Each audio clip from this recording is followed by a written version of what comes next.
Arrête tout. Ce que je vais te révéler dans les prochaines secondes va te choquer profondément. C'est du jamais vu en Afrique. Abonne-toi à Care 360 maintenant.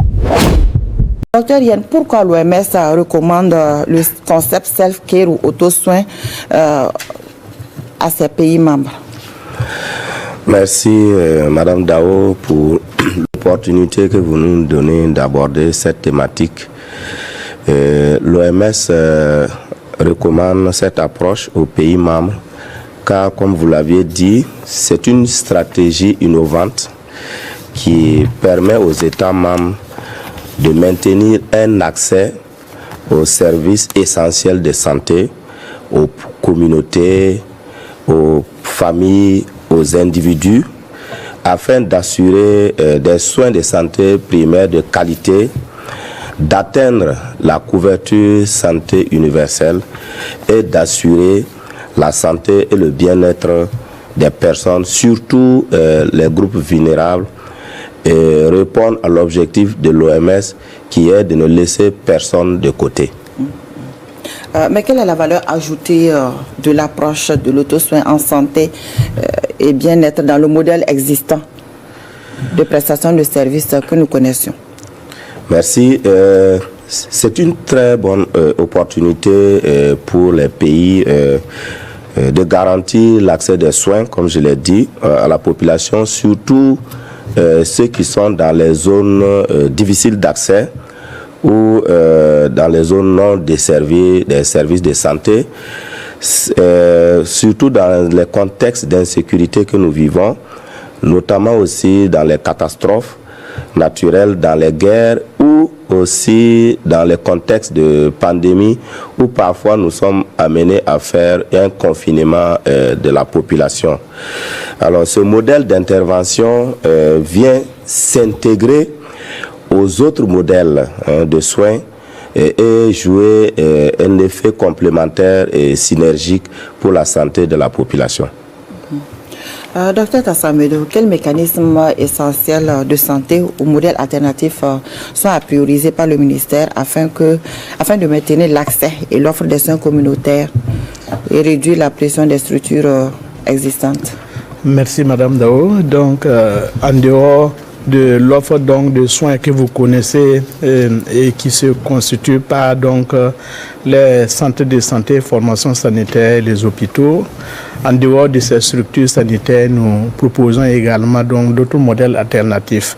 Et il s'agit donc de déléguer certaines prestations de services à la communauté, notamment ce que nous avons appelé les agents de santé à base communautaire. Que ce sont donc des agents que nous avons sélectionnés au niveau de la communauté, que nous avons formés, et que nous avons équipés également et que nous, en tout cas, suivons, encadrons pour que justement ces agents puissent offrir des soins de santé à la population. Mais nous allons au-delà des individus. Nous faisons de telle sorte également aussi à organiser la communauté, et actuellement nous avons ce que nous appelons les LAFITON ou clubs de santé communautaire, qui sont des groupes organisés au sein des quartiers ou des villages pour vraiment faire la promotion et la prévention de la santé. C'est vraiment une vigilance sanitaire qui permet justement à la population de se connaître encore davantage ce que c'est que la santé. Mais il y a également aussi d'autres modèles alternatifs. Vous avez le savoir-faire endogène avec même la médecine traditionnelle que nous, en tout cas, nous faisons la promotion pour que justement nos services de santé ne soient pas surchargés par des malades qui peuvent être pris en charge au sein de la communauté. Et il y a également aussi la digitalisation aussi qui est une offre aussi que nous faisons la promotion, et parce que avec justement cette digitalisation nous pouvons mettre certaines offres, passer des informations, et c'est justement c'est cela, tout ce modèle qui fait que nous arrivons à faire beaucoup de prévention et à éviter que les malades se retrouvent au niveau de nos formations sanitaires. Dans le contexte d'insécurité et urgence sanitaire, quelle est l'importance en termes d'amélioration de l'accès aux soins de santé essentiels des populations par cette approche? Oui, c'est vraiment important parce que ça permet donc d'assurer la continuité donc des soins au sein de la population. Voilà, parce que vous avez donc dans certains contextes des gens qui n'ont plus accès à nos formations sanitaires. Et donc, la seule alternative qui existe, c'est vraiment d'organiser ces populations pour qu'elles puissent vraiment prendre en charge leur propre santé. Et ça permet également aussi de désengorger nos services de santé parce que s'il y a des maladies où on n'a pas besoin donc d'aller à l'hôpital, parce que ça peut être, si vraiment donc la population est bien encadrée, ça peut être pris en charge par donc les individus. Voilà. Donc, à quelle maladie?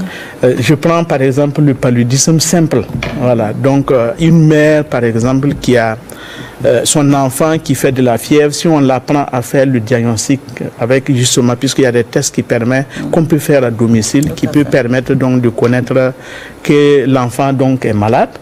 Il n'a pas besoin d'aller à l'hôpital. En attendant, il peut commencer donc justement ses soins et ça permet même d'éviter la complication donc qui peut survenir si les soins ne sont pas offerts assez rapidement. Donc ce sont des modèles alternatifs. Ça permet aussi de désengorger nos services de santé parce que vous avez donc des services de santé qui veulent prendre en charge donc les urgences.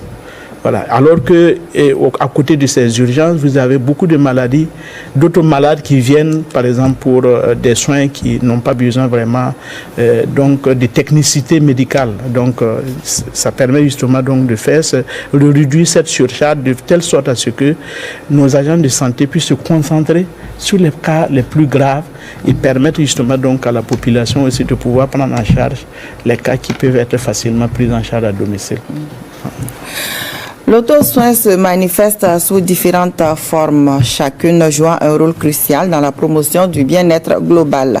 Ces pratiques peuvent être organisées en catégories distinctes, reflétant la diversité des besoins humains. Prendre soin de votre corps par des activités telles que l'exercice physique, une alimentation saine, un sommeil de qualité et des visites régulières chez le médecin. Prendre soin de votre esprit par des activités telles que la méditation, le yoga, la lecture, les loisirs et les techniques de relaxation. L'auto-soin est un concept que l'on retrouve dans la santé sexuelle et reproductive à travers les méthodes contraceptives. Pour bien comprendre le concept d'auto-soin, allons à la découverte de ce reportage de Isiaka Nana. Ces exercices d'abord consistent déjà à s'ouvrir pour ces enfants-là.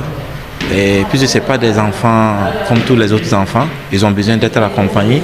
Déjà en venant là, il faut être vraiment très ouvert pour pouvoir les amener d'abord à s'échauffer. Ça c'est la première étape, avec des mouvements simples, voilà, et des applaudissements pour activer les zones réflexes. Ensuite on fait des mouvements sous forme de danse comme vous voyez en étant ouvert. Voilà, pour faire ces mouvements-là, pour être à l'enfant d'être apte pour faire les autres mouvements. On les apprend à respirer. Donc on les apprend à prononcer les sons, les voyelles, comme les I, les O, les A. Et ceux qui ne peuvent pas, ensuite on va ajouter des ballons gonflables pour les permettre de souffler sur les ballons là. Ça les permet aussi de travailler sur les respirations. Ensuite maintenant, nous allons utiliser les bâtons. Ces bâtons-là qui sont très importants, que ce soit pour une personne normale ou pour ces enfants-là, ces bâtons-là contribuent réellement au bien-être. Ça veut dire qu'avec ces bâtons, nous massons les paumes des mains pour activer toutes les zones réflexes et au niveau des plans des pieds également pour activer ces zones-là.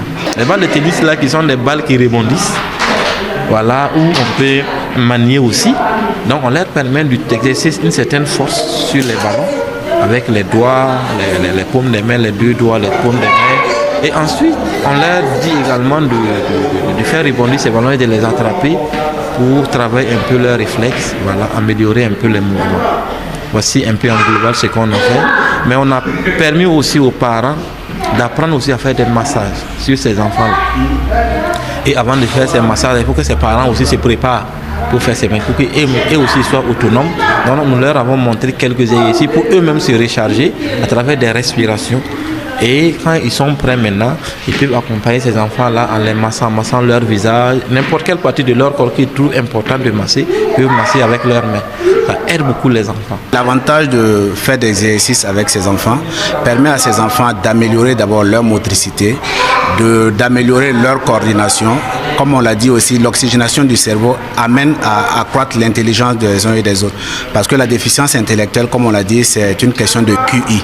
Alors que pour améliorer le QI, il faut renflouer le cerveau avec du sang. Et l'activité physique contribue à cela et permet à l'enfant d'être plus autonome afin de faciliter la vie aussi au sein de ses parents et au sein de la société. Sans les parents, ça serait difficile. Puisqu'on ne peut pas montrer ça seul aux enfants. Puis c'est les parents qui doivent accompagner ces enfants-là tous les jours. Et ces exercices-là permettent, en fait, en faisant avec les enfants-là, de créer un lien très fondamental et ces enfants vont se sentir vraiment bien. Souvent, ce n'est pas le fait de leur donner quelque chose, mais c'est votre propre présence là qui compte beaucoup pour ces enfants. Donc c'est en cela qu'on implique beaucoup les parents pour qu'ils créent ce cadre d'amour et de partage avec cet enfant-là pour qu'ils se sentent le mieux possible et non exclus en fait. Les parents apprennent à mieux connaître leur enfant parce qu'ils découvrent en eux des experts, je veux dire, des talents cachés. Parce qu'avec nous, quand l'enfant apprend à être ouvert, il est capable d'exploit.